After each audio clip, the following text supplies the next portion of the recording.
ব্রাজিলের সাথে 6 তারিখের ম্যাচটা নিয়ে কিন্তু সংশয় আপনার নিয়মিত বাড়ছে।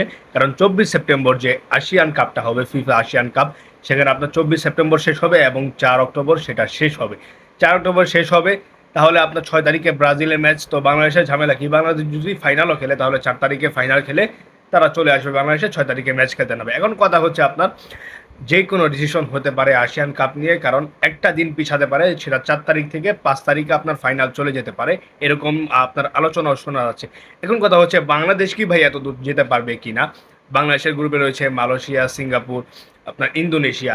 তো বাংলাদেশের গ্রুপে যে এই 3টা টিম রয়েছে, এই 3টা টিমকে বাংলাদেশ হারাতে পারবে কিনা। এখন বাংলাদেশের যে রিসেন্ট টাইম পারফরমেন্স এই টিমগুলোর সাথে, সেটা আহামরি ওই লেভেলের খারাপ না। বাংলাদেশ চাইলে যে কোনো কিছুই করে দিতে পারে। তখন দেখা যায় এমনও হতে পারে বাংলাদেশ সেখান থেকে ফাইনালেও চলে যেতে পারে। যদি বাংলাদেশ ফাইনালে চলে যায়, তখন ব্রাজিলের ম্যাচটা নিয়ে কিন্তু সংশয় বাড়ে। যদিও বাংলাদেশ 4 তারিখে ফাইনাল যদি খেলেও, তারপরে কিন্তু একদিন একদিন লাগবে আপনার বাংলাদেশে আসতে। তারপরে সেখানে ট্রেনিং রয়েছে, আপনার নানান ঝামেলা রয়েছে। তো এগুলো করে কি ব্রাজিল কি বাংলাদেশের সাথে ম্যাচ খেলবে কিনা, এটা হচ্ছে মূল আলোচনা। আপনার বাংলাদেশের জন্য সুবিধা হবে, বাংলাদেশ যদি গ্রুপ স্টেজে যদি বাদ হয়ে যায়, তখন বাংলাদেশ আপনার ইজিলি ব্রাজিলের সাথে ম্যাচটা খেলতে পারবে। এখনও ভাই কোনো কিছু কনফার্ম না। এশিয়ান কাপের গ্রুপ পিকচারটা আপনার অফিসিয়ালি জানানো হয়ে যাবে কিছুদিনের মধ্যে, অফিসিয়াল হয়ে গেছে আর কি, আপনার জানাবে তারা।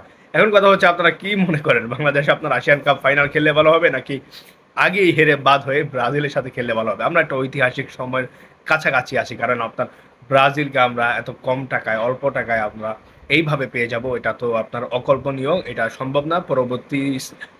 পরবর্তী বছরও আমার মনে হয় না বাংলাদেশ সেখানে ব্রাজিলকে আনতে পারবে, এখন যেই সুযোগটা রয়েছে। আর ব্রাজিলও সেই সুযোগটা কাজে লাগাতে চাচ্ছে, আপনার বাংলাদেশের সাথে খেলে, এশিয়ান টিমদের সাথে খেলে। তো আপনার এখন কথা হচ্ছে বাংলাদেশের জন্য কোনটা ভালো হবে, আপনার এশিয়ান কাপে গ্রুপ স্টেজ থেকে বাদ হওয়া, নাকি ব্রাজিলের সাথে ম্যাচ খেলা। আপনাদের মন্তব্য মতামত কমেন্ট বক্সে জানিয়ে দিতে পারেন। ভালো থাকবেন, সুস্থ থাকবেন, ধন্যবাদ সবাইকে।